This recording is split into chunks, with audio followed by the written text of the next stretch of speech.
Uy egalariga aytaman, odamlar so'raydi-ku, kamini biladi-ku deb turib o'tirmang, bo'ladigan narxini qo'ying yoki bo'ladiganga yaqin qo'ying. Shunda qiziqish ko'proq bo'ladi deyman. Ko'pchilik quloq soladi, tezda uyni sotib ketadi. Kimdir quloq solmaydi, vaqt o'tadi xolos. $94,000 kam bor deb chiqarilgan mana shu Parsezdagi hovlimiz endilikda bo'ladigan narxi bilan chiqaramiz, ya'ni $72,700 va bu bo'ladigan narxi.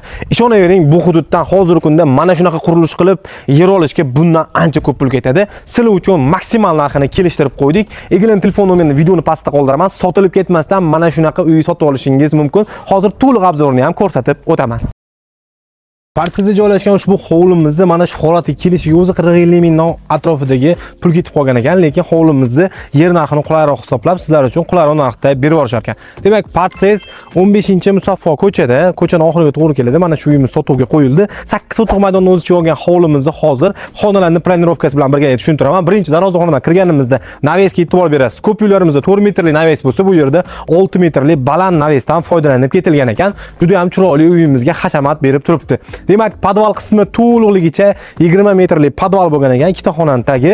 Bu joyi sklad sifatida bemalol foydalansangiz bo'ladi. Patologiya ham baland, xohlasangiz xona qilishingiz ham mumkin. Tepa tomonimizda mehmonlaringiz uchun mo'ljallangan 8 metrli zal bo'ladi. Mana bu yerda esa sanuzuli bilan birgalikda kattakon panorama oynalarga mo'ljallangan, kattalar uchun mo'ljallangan yotoqxona hisobga olingan. To'liq pishig'ishda qurilgan uyimizni navbatdagi joyi bolalar uchun mo'ljallangan yotoqxona, lekin buni ham o'zini alohida ichida sanuzuli ham mavjud ekan. Orqa tomon hovlimizni ham qoldirib ketishgan, qozon o'choq, shunga o'xshagan yozgoch xonalarni joylashtirib olsangiz bo'laveradi.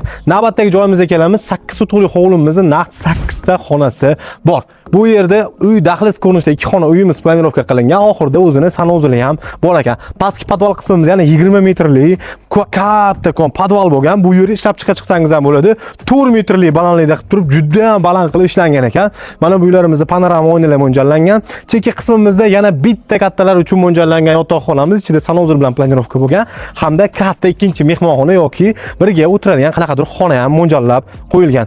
Hovlimizda mana shu qismidan kichkinagina koridorcha orqali kattakon oshxonamizga, ovqatlanish xonasi bilan birgalikda o'tishingiz mumkin.